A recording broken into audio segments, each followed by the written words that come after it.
Good morning, card community. It's RJ back with another video. So let's get to it.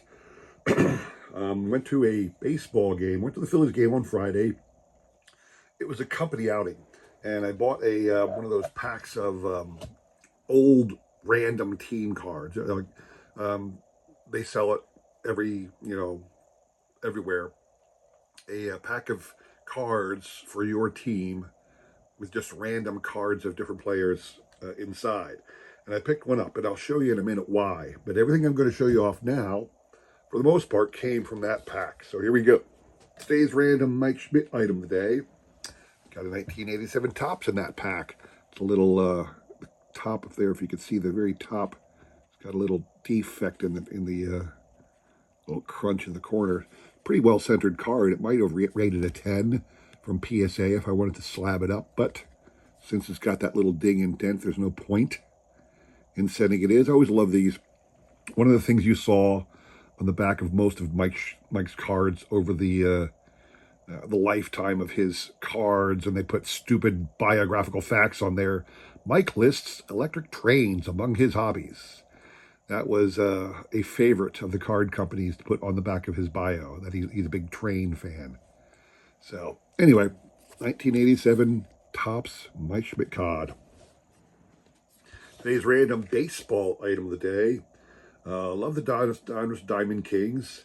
And it's funny sometimes the people that end up with the card in the Diamond Kings roster. So let's take you back to 1968 and the Nolan Ryan rookie card. Who was the other man on the Nolan Ryan rookie card? I believe it was one Jerry Koosman, and he ended up with the Phillies in the mid-'80s. So here he is, 1986 Donruss Diamond Kings. Jerry Koosman. Take a look at this. Jerry Koosman is further proof that there is life after 40. He's 43 years old. So he lasted almost as long as Nolan Ryan. But here he is with the Phillies on the 86 Donruss Diamond Kings. Not exactly somebody you'd think of as worthy of a Diamond King, but again, they had to put out one set a year for every major league team, one card a year for every major league team, and sometimes some of those teams just didn't have very good players, like the Phillies in the mid to late 80s. The Phillies did not have very good players, and you can't put Mike Schmidt on the card every single time. So Jerry Koosman made it that year. And so I'm going to show off most of the scrub cards first, and then let me stop. Go to the trivia question. So today's trivia question: starting pitchers in All-Star games. It's quite the honor to get the starting nod in an All-Star game. Every once in a while, a really good pitcher will get there, one or two times. But in the history of All-Star competition, there have been multiple pitchers, to get five starts in an All-Star game. There were 3 of them. Name for me all 3 major league pitchers to start an All-Star game 5 times. What you're playing for, 2 awesome cards from the Dodgers. These are, again, cards from the 2003 Topps Gallery Hall of Fame edition. 2 Dodgers, Duke Snider and Don Sutton. That's what you're playing for. So if you send me an email with the correct answer, I will include my email in the description below, along with a repeat of the question. You will have today and tomorrow to answer, and we will pick a winner on Sunday, all right? Good luck to everybody on that one. So, I got the pack of cards, and I'm going to show off most of the scrub cards that I got. Some of them are good players, but most of them are scrubs. And even the good players, because they're thrown in this, nothing set, most of the cards have 0 value, even the star players. So, got a guy named Matt Vierling, who I think he's with the Tigers now. We have traded him on. He is on to greener pastures than us. Matt Vierling. Ricky Jordan was with the Phillies for a while. I know we traded him away. I don't remember where he ended up, but he did not play his entire career with the Phillies. He was a substitute, like a bench player for the '93 team. Played first base when Kruk wasn't playing. Freddie Galvis, he was in the lean years between the 2011 squad and the current team. He was in those lean years. He's still playing somewhere. Joe Lefebvre, longtime Cub, I thought. Let's see, Padres. I remember him mostly as a Cub, Joe Lefebvre, back in the day with Padres and the Phils. He played with the Yanks one year. Joe Lefebvre. Victor Arano, rookie card. I don't know whatever happened to Victor Arano. He was pitched for a while, was a mediocre middle reliever. Bryce Harper, nothing else need be said. Von Hayes, longtime Philly. I want to say we traded him straight up for Julio Franco because I know Julio was on the Phillies and then he was on the Indians, and Von Hayes was on the Indians and then he was on the Phillies right around the same time. So I'm guessing that's how we got, that's how we got, here it is, traded to the Indians, to the Phillies for Julio Franco, Manny Trio, Jerry Willard, outfielder George Vukovic, and pitcher Jay Baylor. I don't know if we was straight up. I don't know if we spent all that for this guy. But, he was part of that trade back in '82. So, Zach Wheeler, nothing else need to be said, along with Aaron Nola. Obviously, two of our awesome pitchers today.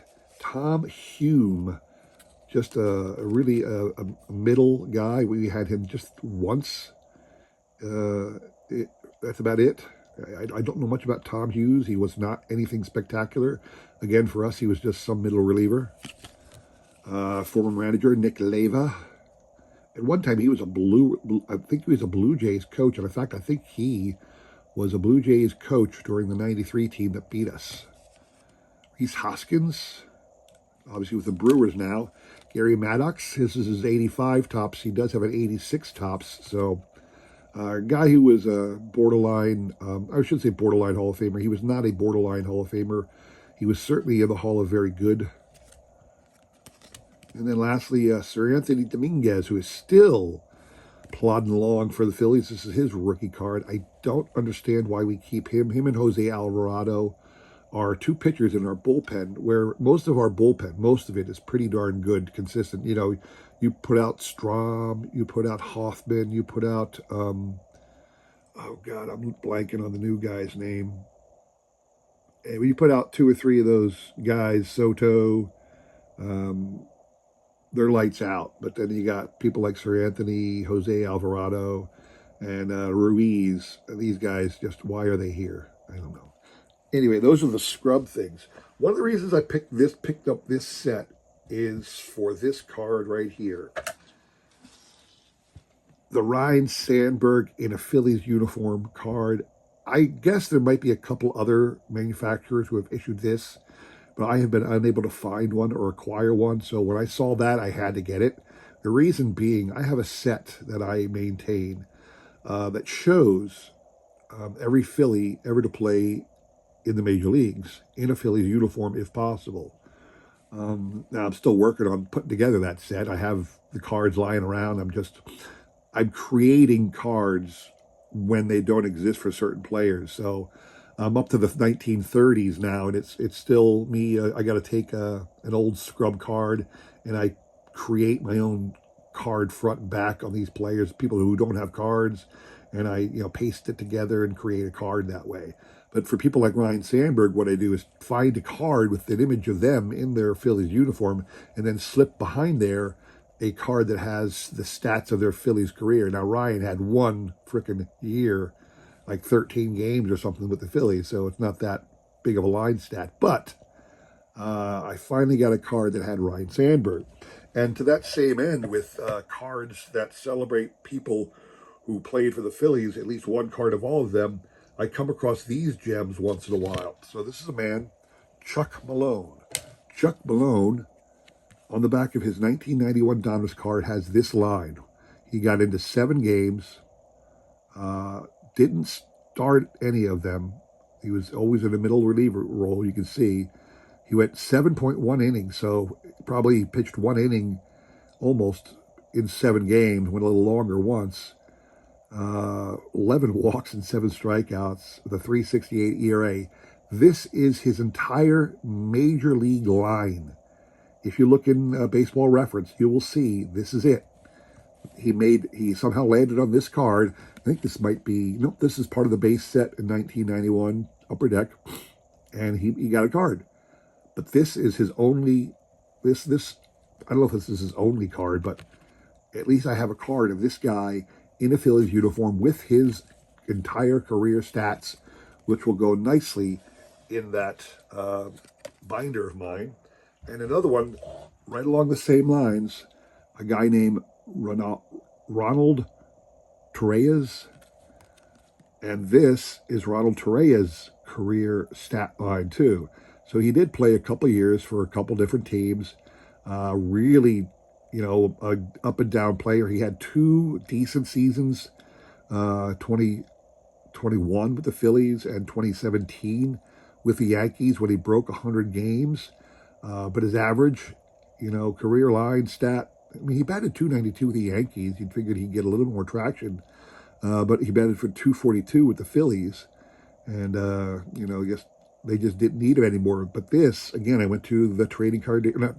I went to Baseball Reference, and this right here is his career stat line. He played no more in the majors. So having this card is another great one. It'll fit very nicely, again, in my collection of Phillies cards, where I have one card of everybody who played for the Phillies, and I show off on the back their career stats, at least with the Phillies, at least. So there you have it. So that's all I have for you today. I hope you enjoyed that little trip through a random pack of cards that I got at a Phillies game. Appreciate you tuning in. I really do appreciate your support as I try my best to support everybody else in this great card community, all right? Don't forget the trivia question. Let me twist this back the way it's supposed to be. Don't forget the trivia question, and come back again on Sunday for the trivia recap, all right? One more on Friday. I hope to see you there. If not, have a great week and take care.